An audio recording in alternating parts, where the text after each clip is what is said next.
Fire Radio. And we are up. What's up, everyone? Welcome back to the National Fire Radio Podcast. Today, Colin Ward, rock star, the truckie on Instagram, the mustache. I mean, just the mustache alone enters the room 7 minutes before he gets there. Yeah, hopefully me playing with it a little bit doesn't bother people too much because that is my thing. Because so. I got every time on today. Bro, every time I grow one, which is like once a year, I let it go for a little bit, a couple months. Nothing like that, but I always start playing with it as soon as it gets long enough to twist or whatever, and I'm always playing with it. And that's the exact, bro, that's the exact time my wife goes, get rid of that thing. Get rid of it. And you know what? I pick and choose my battles in life, and that's one battle that, all right, I don't need to have a stash. So it comes and goes as the year, but as the year ticks along. But anyway, brother, thanks for joining me on the show, man. Committing to the fire service. This is me committing to that 1970s fireman look. So my wife hates it. Well, what is it about that look? Like what? I love that old school fireman look. I love that old school fireman look. And so that was kind of all of a sudden like I was like, I'm gonna try to see if I can grow a mustache. I started growing it, and I was like, I'm gonna rock it. Where did it come from though? I mean, like, were you brought up in the fire service? Like, did you have exposure to it early on in life? Absolutely, yeah. So my dad's a fire chief up here, actually in Utah. So he's the chief of Layton City, and then he started out in Arizona. So he started he was with the Chandler Fire Department. So I grew up around the fire department. So I grew up seeing the guys with the big thick mustaches going in there with the 5-man truck companies, 4-man engine companies, all these, dudes that are like some pretty solid mustaches. So you always are kind of drawn to that look. And anyone that knows me knows I'm a huge, East Coast kind of, back look, and that's kind of the thing. So yeah. Well, I was curious where that came from because like I was just talking about this the other day, and I'm talking about all the old videos that we used to watch. The Buff videos in New York City, the Brothers in Battle, all that stuff. The Steve Spack like videos out of the FDNY, all that stuff, and it was a huge inspiration for me. I don't know if you remember. How old are you, Colin? I'll be 40 this year, man. All right, so you're a couple of years behind me, but I don't know if you remember the American Heat series that came out on VHS, and it was like American Heat was this video series for training, but it was like Buff videos, Bro, absolutely. there was so much of that, and I remember that growing up, and it was like so influential in like what my desires are for the fire service, like the mustache, the hip boots, long coats, backstep, dogs, like war wagons. 2.5-inch double jacketed, like all this stuff, right? Like box fans, like just the nostalgia of the fire service. And there's so much to that I hope that kids coming up today look at the fire service the way we did that many years ago is how they look at it today. I think so. Yeah. And you know that they're like the box light, right? The box light on the helmet. Like I love that look. The Garrity light, bro. The Garrity light, right? I love it melts every time or something like that. But like I'm starting to see dudes rocking lights like that and bringing that kind of back. It's cool. It's cool to see that. So and there's purpose for them too. So it's not just for the looks, but there's purpose for them too. And it brings that kind of that look back. So. Yeah, so I'm looking in your background, bro. I mean, you got the man cave going, so it's like documenting my garage. Yep. Well, tell me about it. Like, what is that to you? Like, what is that space to you? Like, is that how important is that space to you? And behind you, like the memories, the helmets, the pictures, all that stuff. Man. It's weird. You said it's kind of like my sanctuary. It kind of gets me almost hyped before I get going. It's and thankfully I got some great photos, and I wish I would have gotten more photos earlier in my career. That's probably one of my bigger regrets, and I think I got one up in the corner there, one of my first jobs that my chief took of me, and coming out all dirty, looking like fireman, all that kind of stuff. It was cool, and to have those memories and teach all that stuff. I think they're cool, and it's something to have on my wall. So. It's the hype, right? You just said it. Yeah. Like, it's your garage. I mean, I don't know if you walk in and out of your garage every day, going out to your car, going to work or whatever, but you walk past it. I mean, I know for me, like my office where I'm sitting right now in my studio, it's like the walls are covered in memories and things that are important to me. Yep. And I just think that that's really important to latch on to the memories of what we have, because the fire service to me is like everything. I mean, it's just my lifestyle, Oh, it's 100%. It's what I am. It's absolutely who I am. A part of me, and I've given everything to be a fireman and stuff. And these are some of my memories, and they'll stick with me kind of forever. So I love hanging them When up. you say you've given everything, I mean you grew up in a fire chief's home, right? Yep. But a lot of sacrifice to get where you are today. Oh yeah, absolutely. Yeah, let's see. I think I've been doing the numbers and stuff. I'm teaching over like 80 classes a year just for one organization. So teaching for the Utah Fire Rescue Academy, going around teaching volunteer career firemen. I mean, 80 classes traveling around. That's 400 plus hours with boots on the ground. So I've spent a lot of time, doing that kind of stuff. So my family sacrifices. I'm away, all that kind of stuff. But it make it work. So. But you need it. Yeah. Oh yeah. It feeds me, man. If I don't do it, dude, this is what I am. It's my love. I mean, I grew up around it. It's my first love. So I love being a fireman. Love being around it. Love the smells, all that kind of stuff. So there's my no first love. Yeah. My first Absolutely. love. Absolutely. That's awesome. Yep. I think it was my first love as well. Now that you put it that way, I've never had anybody put it that way to me before, but I truly believe that it's probably my first love too in life. No doubt. That's cool. So the sacrifice that goes in, the personal satisfaction you get for teaching, I know teaching and training is super important to you. In Utah, right? I mean, I don't know if I've had anybody, maybe one or two guys from Utah on the show, but the culture there, what's that like? I mean, is training in the fire service at the forefront? I mean, what's the story? We're getting that big. So currently, kind of how we operate, a lot of what our training revolves around in Utah is we have the Utah Fire Rescue Academy that we travel around and we do training, and it's free trainings to the departments. So every department, and I'm not sure the logistic or the money wise, all that stuff, but somehow they all pay into it. So we provide this free training. They just have to request the flashover trailer, the fast prop, the forcible entry trailer, the ventilation trailer. But then again, you're just getting these trailers. You're kind of getting, whatever instructors sign up. There's a lot, and they're all good, but be honest, some are better, right? And of course. So you get that. So you get the training kind of that. And I think we've kind of just settled from that. But now we're starting to see more of these conferences, and up in Idaho, up in March Mayhem, we're sending departments are sending up there. I think Lone Peak Fire Department sent like 11 firemen up there. It was amazing. It was almost our whole department. That changes the whole organization. So yeah, it can. You see that and get those sort of conferences, those training. That's going to bring that back, and it's good to have these these fundamental ones come here and there, and especially maybe for the more rural volunteers that aren't getting really anything at all. These props work. So, but we also got to be bringing a little bit more of these realistic, conference type trainings that we're starting to create, and I think we're infecting Utah, I think, better now with that, and we're doing that in our camps. You're seeing that a lot in our recruit camps that I help teach with. We have several agencies inside that camp, and I mean we're doing a phenomenal job. You can see it kind of on post a lot of stuff. Well, I love that. I mean, it's exposure, right? Like, yeah. I don't know, I know where I am in New Jersey, like you trip over fire companies, right? They're everywhere. Yeah.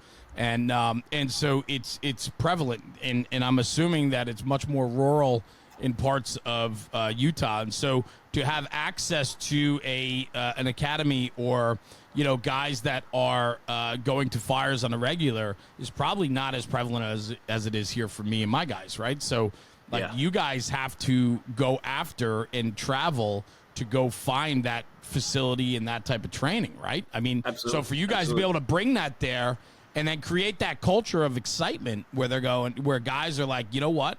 We just got a taste. They brought a flashover trailer here, and we got a taste of it. We want more. Yeah. That's exciting. And I think, and a lot of it, I mean, we could bring a Connex box, but I think a lot of it's, the instructors. And we got to have the right instructors, the right passionate dudes, and those guys come out and fire those people up and, make this contagious. And we can make any sort of training, exciting and contagious. And then we just infect them and then move on. And it seems to be working pretty well, so. No, that's cool. So you travel a lot. You told me you put a lot of miles on that car. Mm-hmm. I think I'm at 150,000 on this thing now. It's a 2019 Challenger. So Nice. It's a V6. I love it. It's a V6. The only way it's a V6, and it has to be so it has all my wheels drive, so I can get some pretty good. I've been in some pretty busy, crazy snowstorms, and when you got to go teach or get to work, you got to get to work, and I've made it. So that's cool. It But gives me the I know. all-wheel drive. I know one thing that caught my eye on Instagram was a post where you had your trunk opened up of your car. Yeah. Right. Oh, yeah. And it was the whole trunk. I mean, not only was it full of firefighting equipment, your turnouts, tools, name it, probably in there, right? Yeah. But then the whole trunk was littered with stickers from all over the place, right? Talk to me about that. That was cool. Everybody puts them on beer refrigerators, on the windows, doors, whatever. You got it in the trunk of your car. Yeah, it's again, man, it fires me up. It's the same thing with the stuff on my wall, before I leave type stuff or whatever. But when I lift that trunk up, dude, it's like I get hyped up, and it brings people to my trunk. I have my trunk open, they come over, they see them and stuff. But yeah, I got a couple stickers. I'm a fire buff, man. I buy everybody's swag. All that. I love so it. They always said the stickers, and you're always like, what do I do with these stickers? I started putting them on my suitcase, that I traveled and all that kind of stuff. They're getting kind of beat up and scraped up, and they're badass stickers. And I started putting a couple on my fridge, but it was clear on the other side of the garage. It wasn't by really my fire stuff. And then, I put them on my trunk, and next thing you know, I'm like hooked. And now my trunk's almost all covered. And now I'm like, dang it. There's so many more cool stickers. You're never going to be able to get rid of that car either, man. Yeah, I'm going to have to get the same exact car and just take the trunk off. So. Yeah, exactly. 100%. That's the only problem. So now I'm going to start putting them on. Put them on like a drawer out here or something like that. That's cool. Yeah, that's but cool. I love stickers. Yeah, I'm like a child. Who doesn't love stickers? So. Stickers and it reflects your first love, bro. I mean, we were just talking about that, and that's what it is for me. There's certain things that grab me, that I take pause and look at and go, still got it for that. Like I like that. Yeah. Let me ask you the training aspect of the job. I mean, you got 17 years in the fire service. You grew up in a house with your father as a firefighter, so you were exposed to it from early on. The importance of training for you, though, what does it do for you? Like, why do you have such a focus on the hands-on? I think it fires you up, man. That's why we got in this job. Like, I started my getting exposed. Obviously, I saw it as a child and being around it. I mean, that's where I wanted for my birthdays. I wanted to go to the fire station. I wanted my mom to drop me off at the station and go vacuum the station floors and do their chores and stuff. It's always been that was my favorite thing. And then you start getting to do the training. I did the Explore program with the Chandler Fire Department, and then became the cadet program out there, and that's all you do is train. So you're just doing the training and then a little bit of the PR stuff, and you fall absolutely in love with it, and that's what you get into it. And then you get on the job, and then you start doing the trainings. The trainings are not as exciting, or there's not as much effort maybe put into them, and they kind of start laxing, and then that's where you start kind of falling out of the job. But as soon as you start getting those trainings and excited about the job again, it fires you up. We don't go on fires every day. You hear every single fireman say this. We don't go on fires every day. We have to go to how many lift assists or how many medical calls before we get that job. So how do you feed the passion for guys like us is the training. And I'm just lucky enough that I can go around and teach, and I wish everybody. But how do you not fall into the complacency of like, I'd rather just chill out today and not really push myself? I don't know. It's just not me. Well, but inherently, there's something to that. There's days at the station, right? And I look at this sometimes at the station. You have to know your crews and know your guys, right? Like I'm out teaching all the time, so not to say I'm the most dialed in dude, but there's days when I go to the station, like I don't feel like I should be pulling hose. I just got back from Atlanta, Georgia, pulling hose. We're doing live fire layout call, all that stuff, and then I get back to the station. Guys are like, I haven't pulled hose in a month. Let's go pull hose. We have part-timers, so we have guys that add in, and they want to go out and do all this stuff. And I'm just like, fuck, dude. Like, I need a break. Yeah. Like, I'm sore my hips, and I'm dialed. I feel good on my porch drills. I've been doing them all week at these being a live fire instructor. But they want to go train. I've yet to ever be like, nah. So I just get up. If I'm sitting on a lazy boy, I get the fuck up, and I go out and I pull hose with them. And I'll make them do it or whatever. And they understand. So I don't know. I absolutely love it, and it's one of those things that you got to find, and eventually you got to do more of the realistic stuff, and that's where I mean, we can talk about later too, but I mean, I was on the SWAT team for 3.5 years, and I almost left the fire service to become a full-time SWAT operator because the trainings were so badass. They were so much cooler than what we did in the fire service. Imagine going to the shoot house and you're doing your SWAT training, and then they come back and like, hey, we have to go do BLS airway training, and you have a half fake dummy with a little head and you're throwing not even realistic type stuff. It's like, I'm gonna go be a SWAT cop.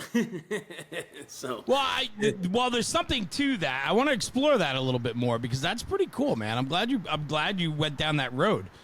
To make it realistic, that's where you get the buy-in, right? It's like it has to be 100%. the training's got to be prepared, it's got to be thorough, it's got to be done and presented in a way that's engaging so that you don't lose interest and people know that the training's there for them and it's not some checkbox bullshit. Absolutely. That's absolutely what it is. And have that creative mind and see what can we do. And if it's me just stacking up a couple, boxes along the side to make the ladder throw a little more difficult than just throwing it straight to the Connex box, stack a couple pallets along the walls and make it a tighter throw and shit and throw some ghetto music on and make it a funner atmosphere, you're going to keep guys more engaged, I do know, and I what I love about that, though, is it's a different approach. That's an approach that takes work. It comes from a creative mind, and those are the people that we need in our training academies. I mean, we need dialed-in people. We don't want the training academy to become a place where guys go to die. Yeah. You know what I'm saying? Yeah, absolutely. Absolutely. No, we want it to be where it's creative. I don't know if you've seen like what we did like at our academies, just, throwing up these ladder throws and all that kind of stuff. I'm throwing that stuff over. I'm getting a text message from Sean Gray from Cobb County saying, hey, this is how we do it over here in Cobb. And they're way more, doing all this stuff. And we're like, okay, we're amping ours up. Let's add this, type stuff. So it just brings that culture. And there's other departments doing it. We just got to go see it and add it to ours, And how important is it for you to get outside of your own zip code then? I mean, to go see, yeah. Huge. That changed my life. That changed my life. Me going down to the Copper State Fire Nuggets down in Arizona, I had to pay my own way. There was hard, a lot of departments didn't really pay for trainings up here and stuff because of kind of what we talked about with providing that free training. So it's hard to now all of a sudden pay a couple $1,000 to go to training. Right. So I paid for my own training because I wanted to take nozzle forward. I felt like I was 10 years in the job and I felt like I needed to do what kind of they were doing down there. And I've seen it on the internet. YouTube, I tried it out in the, just in the training grounds, in the parking lots. There's just something different about that class, just actually being in the class and then being around that environment that I was just like, after that, I was boom, fired up. And then I get sent to years later down, I get on another department and get sent to FDIC. And after FDIC, phew, done. I was hooked for life. It was huge. I'm big on, some of those outside trainings or seeing those, at least those conferences and being part of that and going out and drinking a beer, with the guys afterwards where we don't get that during the regular trainings. That's huge. I'm huge on that part as well. So you're opening your mind and gaining experience through other people's ways and methods, right? Which is really cool. But then the other aspect of it too is you get to find people that share commonality in your first love. And that to me is a much bigger part because so many people are seeking affirmation in this job. So many people are looking for validation, and a lot of times we're not going to get it on our own turf. No. And when all of a sudden you can find somebody from another part of the country that is as dialed in as you, or they have some ideas, or they want to have a discussion or a forum to say, hey, I love what you're doing. Look at how we do it. Hey, I love that. I'm going to take that. Take a look at this. And that's where we find growth. Like that is how we grow. Yeah. I mean, I'm sure you've made friends all over the country because of your passion for training. I have, absolutely. And it's just me loving the job, and that's how it hooked up. And I go back to one of my biggest mentors, Sean Gray, just meeting him here in Utah, and he singled me out just for me loving the job so much. I mean, gave me a hat, called me out in front of these guys, you know, a lot of it because I just wanted to orchestrate some dudes come out afterwards to talk about more stuff, you know, and so we kind of went to the bar and there's people there and they weren't even drinking. You don't even have to drink, just come hang out and get the kind of the after party, you know, and talk with these guys when they kind of maybe loosen up a little bit more, or, you know, or whatever be the case. That's where you see that, and then you make these contacts and then you're, you know, and then you're hooked, and then you go, you know, and then you sit at these bars. I mean, one of the greatest things, you know, was I was sitting at a bar, and I had, you know, Brian Butler from Trent, New Jersey. He's sitting next to me. I got Mike Chapo across the table over there. I mean, I'm like, this is cool stuff. I mean, just chit chatting type stuff. So, well, it certainly, you know, it certainly can affirm your thoughts and you know, your feelings about what you have. And you know, sometimes, you know, your own environment just won't help you stay in love with it. And that's why I asked you about the complacency before, because so often people that aren't challenged in their own territories get complacent because they fall out of love with it, because it's just not happening for them, you know? Yeah. And I mean, if we can still, they don't necessarily have to leave, you know what I mean? Like, you don't have to leave the state, but maybe we bring some of this stuff that we're doing to these other places here, you know, and setting these trainings up. But how would we see those if we didn't go to them, you know what I mean? And didn't have these creative minds, you know, and social media is great because it's starting to see that now too. So we're the huge exposure that way. So people are seeing what they're doing on their training grounds and adding these to make the more realistic stuff. So, you know, you don't necessarily have to maybe go to FDIC every year to find these new ways of adding, you know, different realistic training stuff, but because you're seeing it on Instagram or whatever. So it's now just hopefully guys staying engaged and putting that into play. Yeah, no, that's cool. So let me ask you this: with putting yourself out there, then I mean, there takes a certain type of individual that's willing to put themselves out there and go out and teach and train, and then also to be the student that you are, to keep learning as you're teaching. You know, were you always like that? Was that always a part of you growing up, that like being a good student and then being some type of teacher? Like, I think you eventually mold into that way. I mean, I started when I started teaching early in, I think I was about 4 years in when I started here in Utah.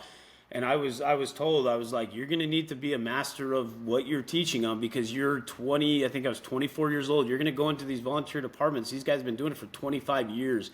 And you're going to now have to try to tell them, they're going to pick the shit out of you. They're going to try to find everything to, you know, ruin your credibility and debunk you, because they don't want to be at this training. They're being forced to maybe get this certification or whatever. Yeah. So be on your game. And so I just lived that. And so if I was going to teach something, I needed to make sure, if you find every avenue, they're nitpick it. And there's certain things, we can't know it all, right? And so there's certain things, and they know that sort of stuff, but you got to at least have a pretty good understanding. So it's making sure you're, you know, truly becoming a master of that craft. Where did that come from? Was there a mentor or somebody that kind of like pulled you aside and said, "Hey, man, like, you're gung-ho, you're excited, you're early on in your career, but if you want to get out there, go do it, but take caution," right? Like, did you have some mentors growing up? I mean, that kind of guided you through the process? It goes back to kind of that explore thing. I mean, you always looked at, when I was an explorer, you always looked at these instructors. They were almost like godlike type stuff. You know, they were larger than life, man. Yeah, right. Just like the fire guys. The instructors were, you know, even the bigger guys too. So you kind of looked up to it and you wanted to be like them. It's like being a sports player. You look up to an athlete, you buy their jersey, you want to wear their jersey and stuff.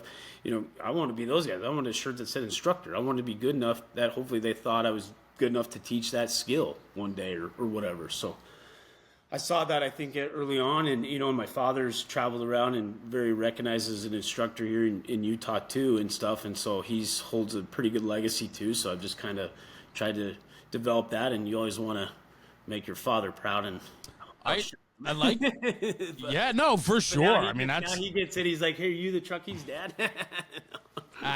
Starting to flip, right? I love that. You know what's really interesting? I've never heard anybody put it that way before, though. The shirts that every cadre gets when they're out teaching.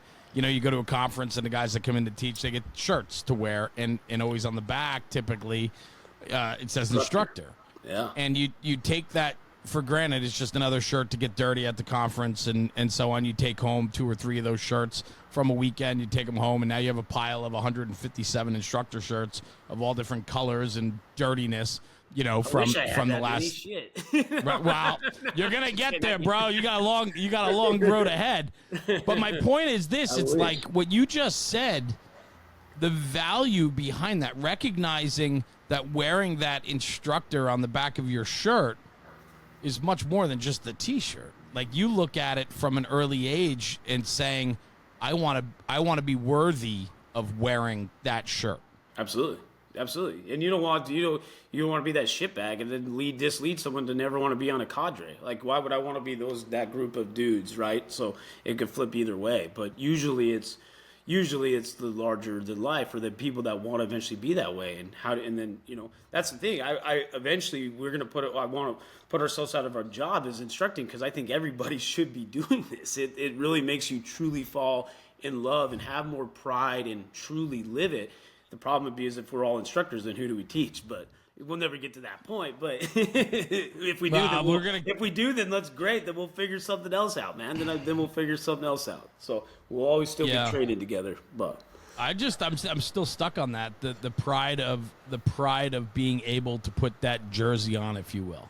Like, that's cool. When you watch, like, the NFL draft, the NHL draft, right?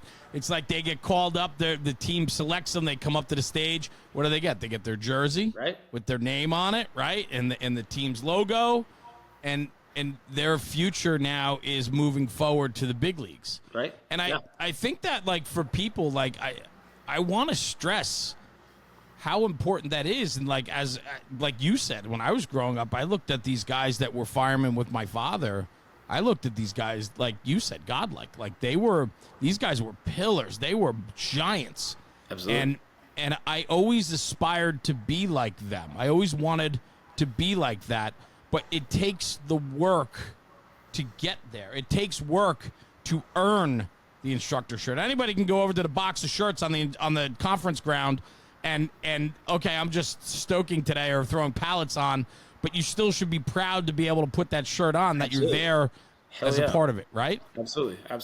Yeah, and you nailed it. Like, one of the things, like, being accepted, and that was, like, kind of my first thing, like, being accepted with the ambassador of the crafts. Like, that was, like, being accepted was literally like being drafted. And I was just kind of sought after with my Instagram, you know, and they were looking to add a couple more cadre members, and it's brought up, what about this guy, you know, and we'll see, because he's coming up to Idaho anyways to take a class. And I took a class, you know, Cody Trestrell's Brothers in Battle class up there as a student, took that and met these guys, and they're like, yeah, we want him to be on our cadre. It was huge. It was awesome. And so now we're kind of getting bigger and kind of getting more members, and, you know, calling them out in front of at these conferences and patching them in, so to say, you know. And it's like that. If we had a shirt to be like, yeah, you've been drafted, man, it's cool. Why not? So yeah.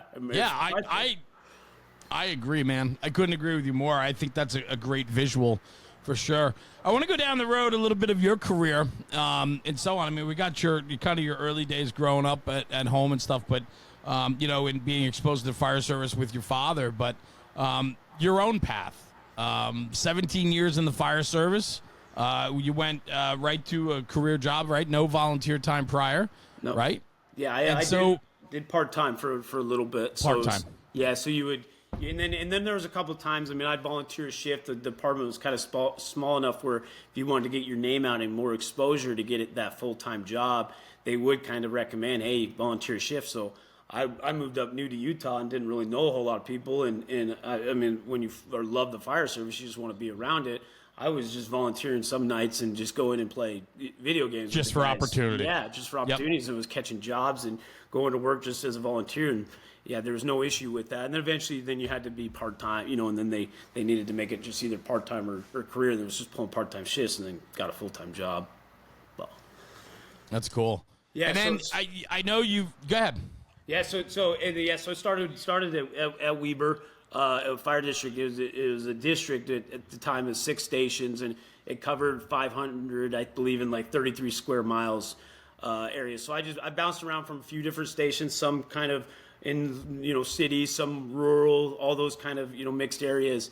and did it for about 10 years. And then we started getting through a time in Utah where we're starting to take laterals. So they're starting to look for lateral hires in these departments that usually only typically hire based off of just part-time or full-time testing only. They were taking guys, or not that would only hire from their part-time, they were taking guys from anywhere.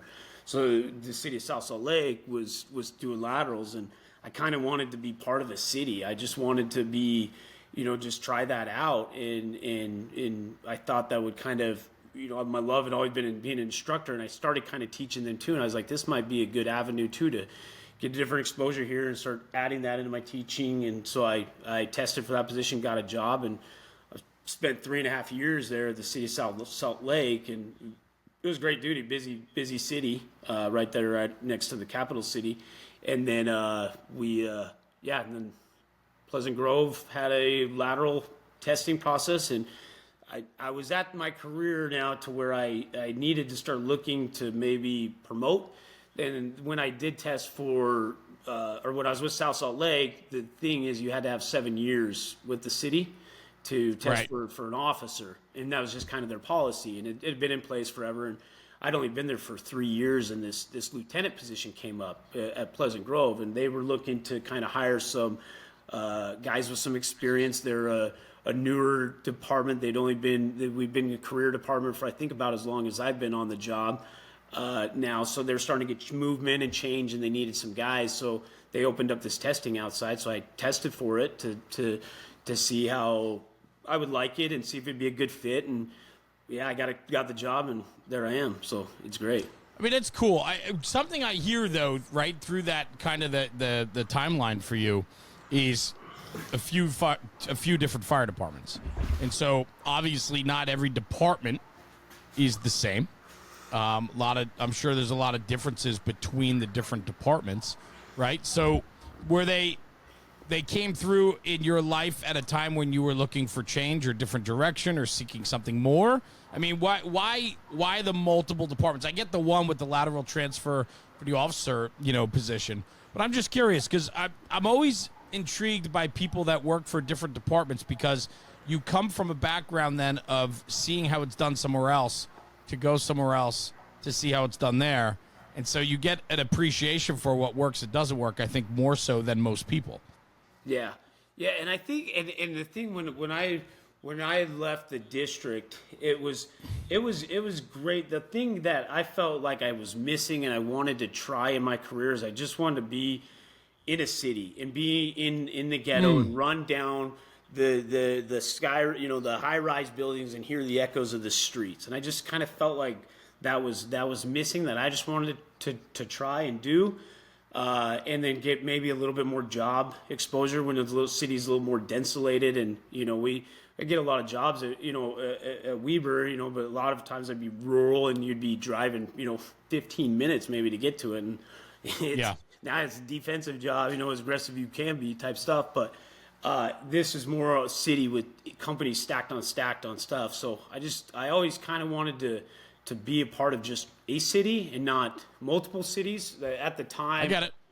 At the time when we would do a tour, you would take off your city and take off the name and then put another one on, and you still have the pride in that, but it was just like I just wanted just one city, you know what I mean, instead of where am I working at this day type stuff. So I went out and and went there, and it was great. I mean, and the hard part is I've loved every single. I just love being a fireman. I can work anywhere. I love being at the jobs everywhere. I haven't really, and you kind of get shunned on it because you got guys that are like, they think loyalty to a department. That I'm loyal to the fire service, man. I just love being a fireman. I feel like I helped make Weber better because I was maybe a little more younger in my career, but when I went over to South Salt Lake, before I went over there as a probie, I was teaching them forcible entry. I taught the forcible entry class for their department the week before. And then I go over there as a probie, So now I'm getting on, once I get off probation, I'm a training, doing training officer, teaching, doing that. So hopefully infecting that department and making that. And then now I'm at Pleasant Grove, and I think I'm making an impact there, and doing big things and different stuff. So.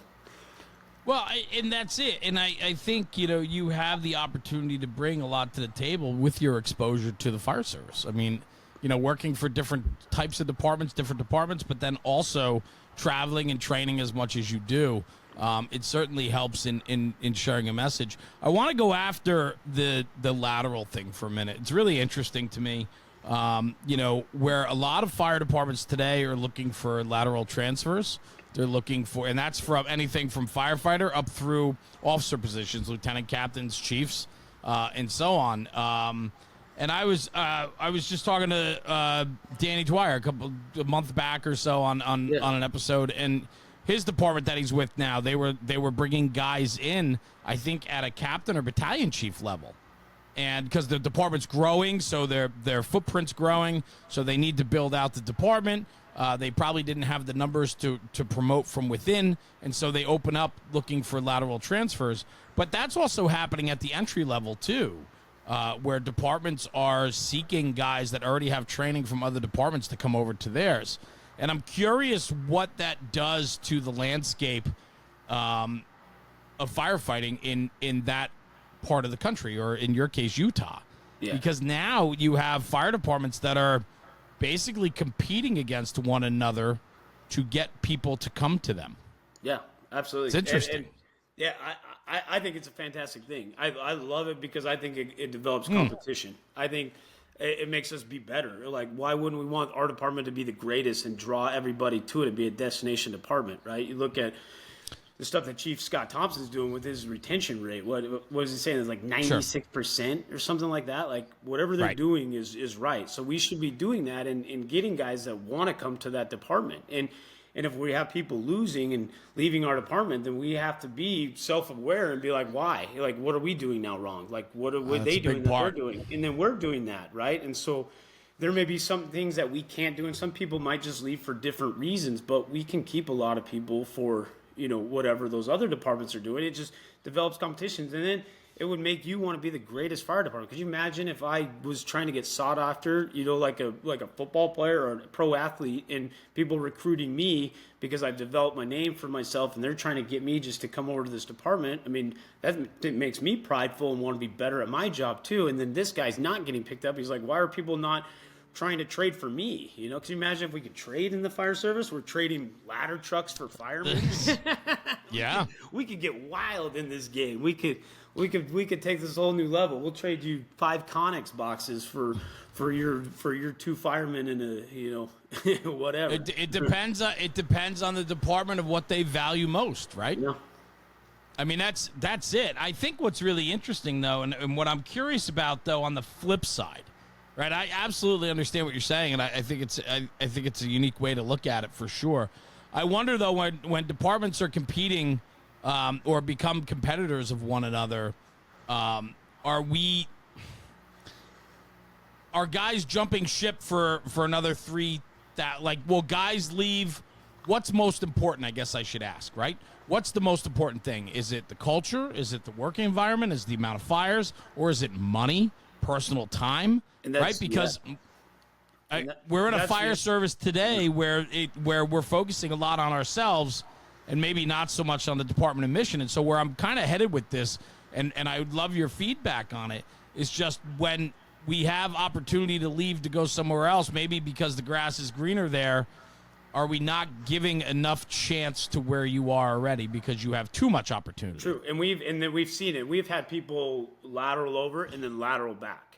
So you're seeing a lot of that too, right? So you are seeing, okay, maybe it wasn't as grass isn't greener on the other side. So I think members need to do the research maybe a little bit more, if it is the money wise or the vacation or whatever they're doing. How about that department that takes the guy back though? Yeah. F that, man. Yeah. So I would be like, listen, you jump ship. Yeah. I would be like, later, bud. Yeah. So yeah, so if it's because of whatever those sort of reasons, that's their own fault types. You know what I mean? And the department's going to be better at that. But if we got guys that want to leave because they want to go to this department and the culture that they've created, and they're doing this and that, and whether it's the training wise or this, I don't think that you should, frown anybody for wanting to go to that department because you love their training style, you love their whatever, their department, culture that they have. You want to be a part of that. Sure, why not? So Yeah, and what I love about that then in the goodness of competition, right? When we lack competition, we become complacent and things stay stagnant. But when there's competition, it forces you to evaluate and reevaluate constantly to make sure that you're competing.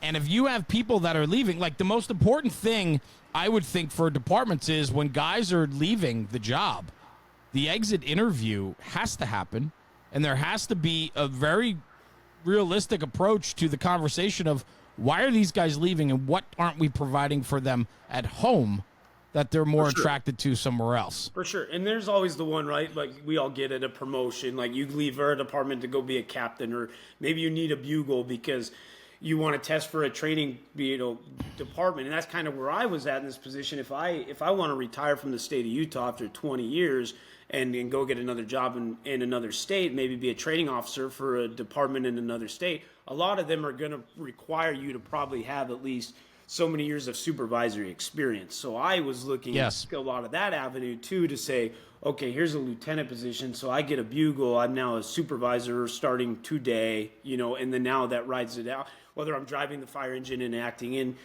every now and then, I'm still have that, I meet the criteria. And now I just got to better myself and make myself more valuable later on and see what happens. But if you're doing something to where, you can't afford that. But when we got guys from firemen going to other fire departments, we got to look, the why. And the reason why I left the one is just selfish reason. I just wanted to see what it was like to work in a city. I just wanted to jump, be in there. Well, we all have our reasons, right? Kind of stuff, absolutely. Right? And see all that. So it was it was like, and then if I decide, oh shit, maybe the city wasn't that great and the homeless are really, really hard to work with type stuff and want to go back and spent 3 years, I think they should maybe welcome you back and you can bring some of that experience, that you brought to them.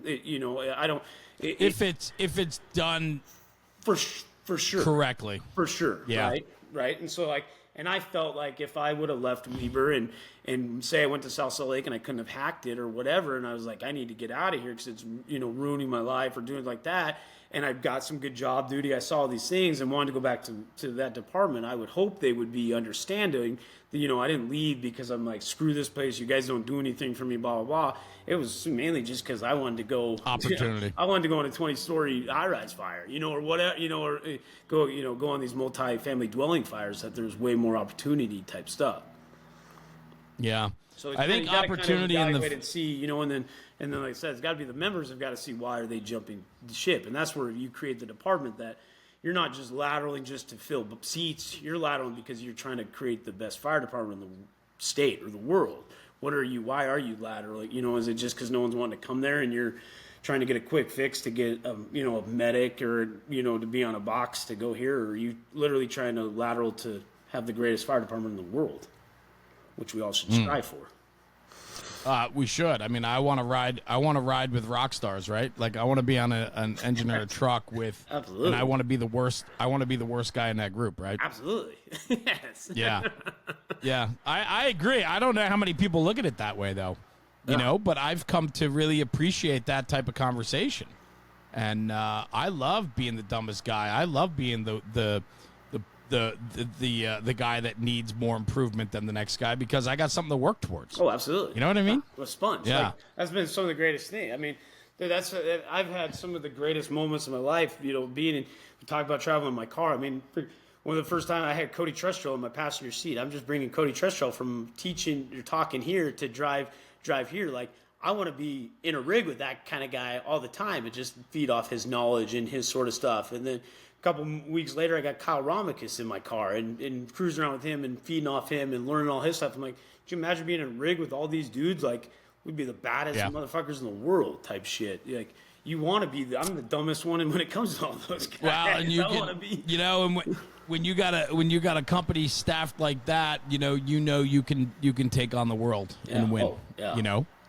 And I love that type of confidence because, we have to have that type of confidence when we go out the door. Humility is important, obviously, but man, do we have to have that confidence that our company is going to be able to take care of whatever comes our way. Yep. I mean, that's just fact. I love it.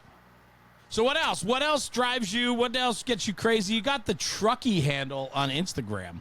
I'm guessing, you mentioned nozzle forward before. You just mentioned Kyle Romagus. I mean, these are hose guys. Yeah. So what's your story, man? Are you confused I'm confused, man. No, when I went over to South Salt Lake, I was assigned kind of to the tower over there, so I was on the truck more, and I was starting to kind of get more involved with my kind of the Instagram. And was starting to make videos there, and they were okay on their social media policies. So like, I created the Truckee handle and grew a mustache, started enhancing it, doing all that, and then just wrote it out. And so I mean, I was on a tower. I mean, we did have water, but we tried to we do a lot of truck work, and I do tried not to use it. Yeah, try not to use it. And I do love truck work, but who doesn't love flowing water? Who doesn't? You know what I mean? Who does? I just love being a fireman. I really do. And then now at Pleasant Grove, we have one of the main rig we kind of operate out of is an engine, but we do have a tiller. So I mean, we'll still operate out of that. So I'll drive and I have to drive the front. So it's it's not as fun being the tractor driver, but. Right. But still, so I still get my truckie fixed that way, even though I'm, on an engine a lot of the times too, and hang out with engine guys.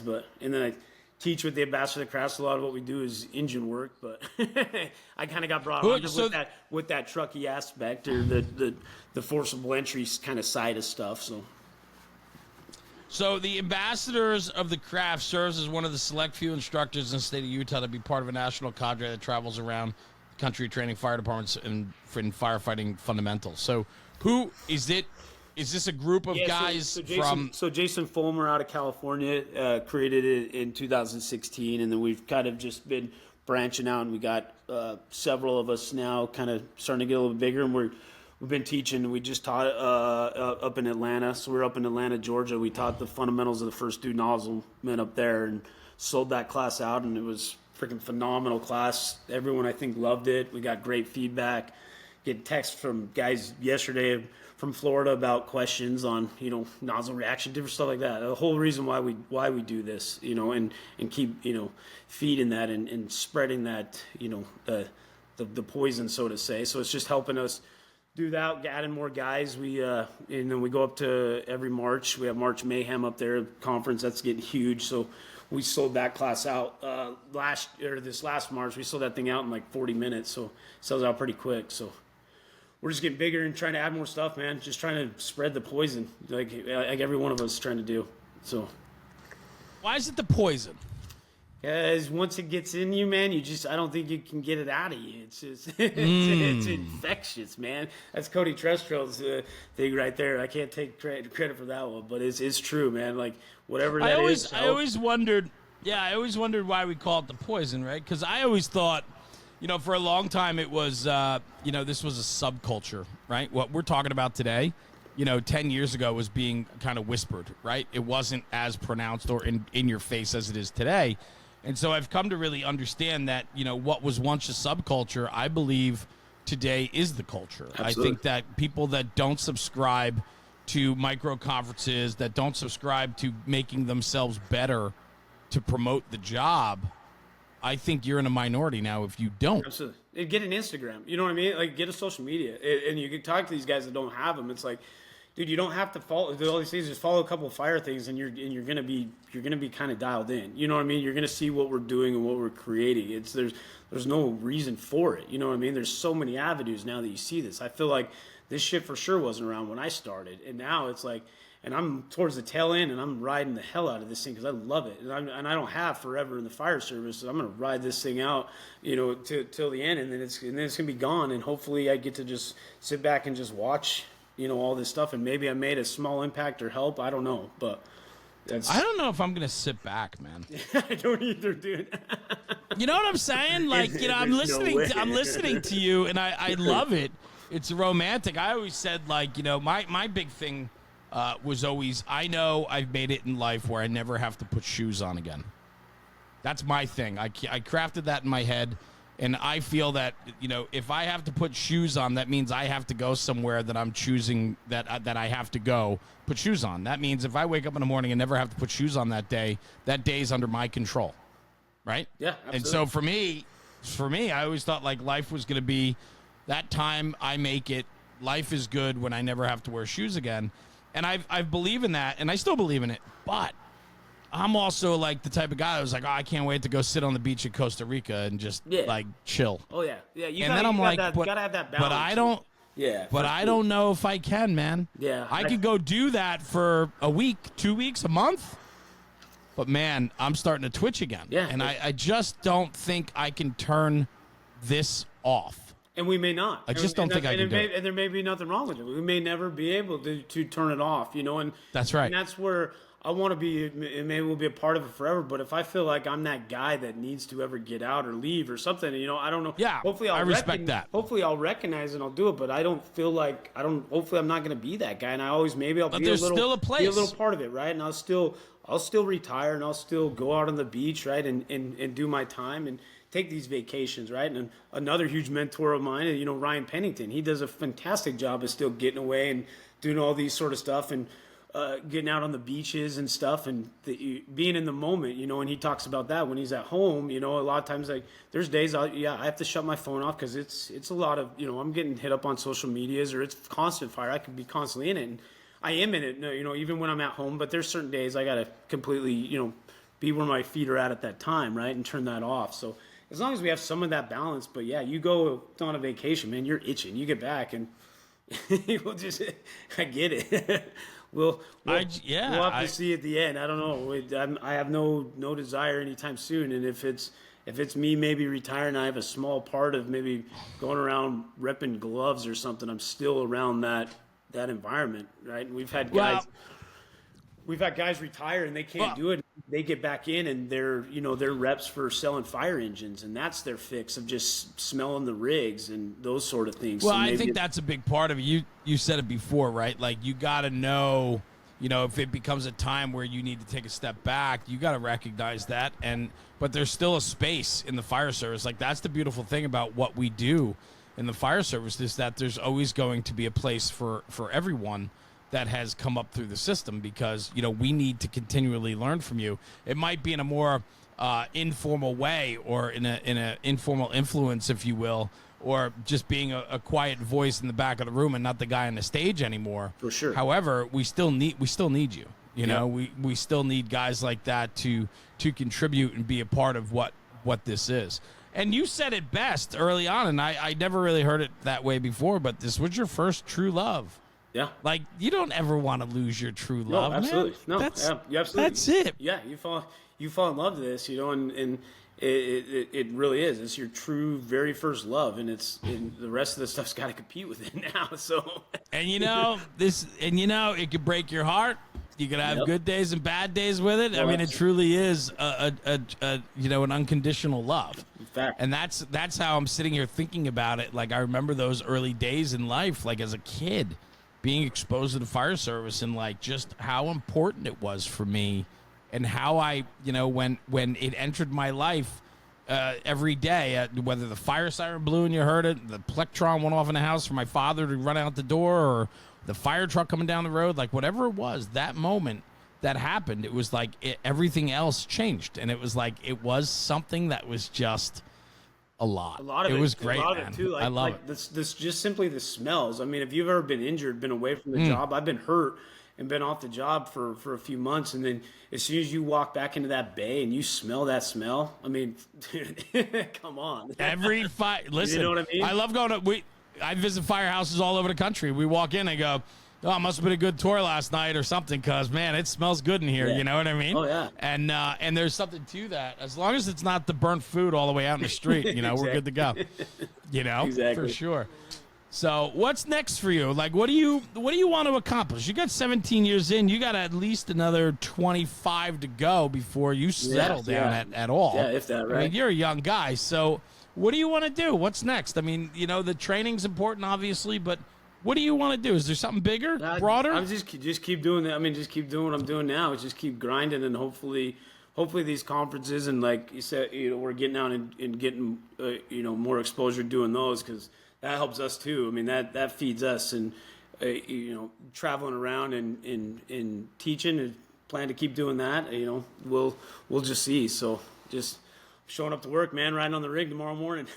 There's something very magical to that, right? And it's like, you know, if you have if you're in love with it, then every day you can get to the firehouse and put your gear out on the floor and get on that truck. It's passion, right? Oh yeah, absolutely. Yeah. No, What's it like for you now with where you are? With the younger generation coming up behind you, are you finding yourself especially with the training aspect behind you, the way of teaching and so on? Do you find yourself in a teacher role, in a mentorship role in a way for some of these younger guys? Yeah, I feel like I've always in like my wife would probably say I'm like a child. Like I feel like I've always done well with the younger generations like that, and it helps. I have a 16-year-old daughter, a 12-year-old son, so like I hear the lingo, I know the words. I got a younger crew. I'm pretty engaged, with this stuff, so I'm not that old guy that's out of the loop, and a lot of it's. I go back to the social media too. I'm big on the social media, and that helps me keep young and engaged with the younger generation and kind of seeing what they're seeing, and they're just, hopefully they're looking up to me and being like, I want to be like that guy when I get to 17 years on the job, and that's all I'm trying to, Well, I think it's really important what you just said too, is that you have to be conscious and dialed in of what your guys are dealing with, and it's not that you can't turn a blind eye to their influences and what they're dealing with and how they talk and what they're seeing and what they're watching and reviewing. I just had a great conversation today with a guy, a good friend of mine, who said his guys are asking him at the firehouse about things they've seen on social media, and they're like, does this work? Yeah. Does this method actually carry any water? And so there's that conversation. But my buddy, if he wasn't up on it, he wouldn't be able to answer them. Exactly. And so, even for the older guys in the firehouse, it's nice to be in a place where you understand what's going on in the current events, and you understand the training aspect of it, what's being taught, who's out there teaching. I think it's all very important. And if you're dialed in, or you're going to be a mentor or a leader, you need to have some of that within you. So when it's asked about you, you can refer back to it. Absolutely. I mean, it's dumb little things. I mean, like, what's up, brother? Right? Like those little things and Tuesday type. Like when they do that and you can play that shit back, like that mean, you know what I mean? They're like, okay, like, and how else are you going to kind of know? Like, you got to learn the generations, the young things stand their thing too. Like, it's part of what we do, especially as an instructor. You know what I mean? You gotta be engaged. You got these guys coming in that are 20, 21 to come into your trainings. You can't be this salty, hardcore, dude that doesn't, talk to them or doesn't associate or doesn't, joke around, that kind of stuff. You got to kind of find that balance, and I don't know how, I've just, it's worked out well for me. Well, right. What's one of the biggest things? Communication, right? Yeah. You got to know how to communicate, and being part of communication is understanding where your audience is coming from and their points of view. What the hell are you guys doing over there? And then they're like, you right? haven't seen this guy? You haven't seen this? It's all over the world. Yeah. Then you're like, okay, and then now you're in it, right? And then maybe now you're not out of the loop, right? And so it's, you got to at least be hopefully, engaged or want to know type stuff. So 100%. I couldn't agree with you more, man. That is so important. And but I think that you have to be dialed in and understand you're there to work on behalf of your people.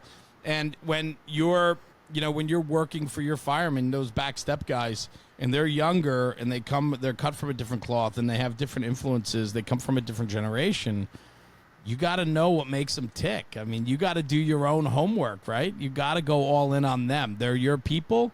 You got to go all in on them, even if that means you got to figure out some cultural trends that you just don't understand. Absolutely. Like, what's up, brother? I don't get it, man.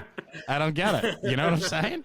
It's just bizarre. Yep. But it's some weird stuff, but it's out there. Yep. Yep. And so to at least recognize that and kind of include it into the fold maybe every once in a while makes you more relevant and more personable and relatable. For sure. I think. Absolutely.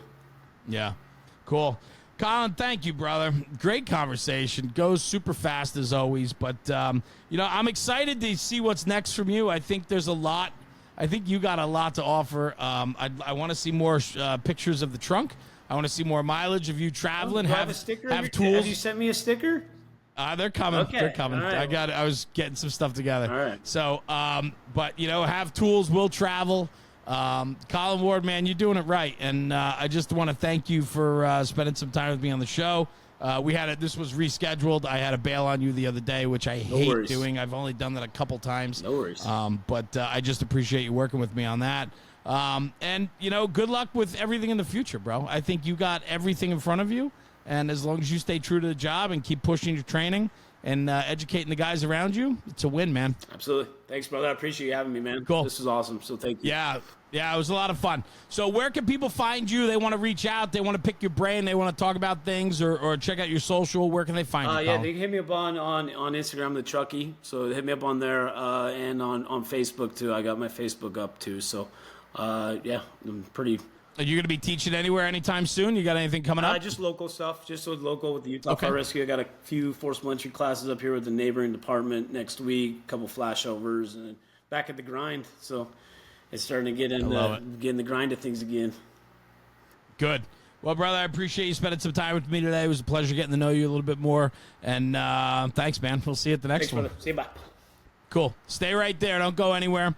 I'm going to sign off the podcast. I'll come right back to you, so don't disappear on me, all right? Copy. Cool. Guys, thanks for tuning in for another episode of the National Fire Radio Podcast. Colin Ward out of the Pleasant Grove Fire Department in the beautiful state of Utah.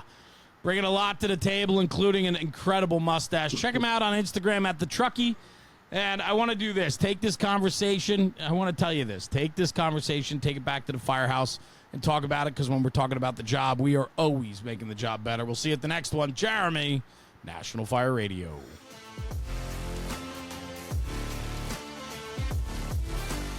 National Fire Radio.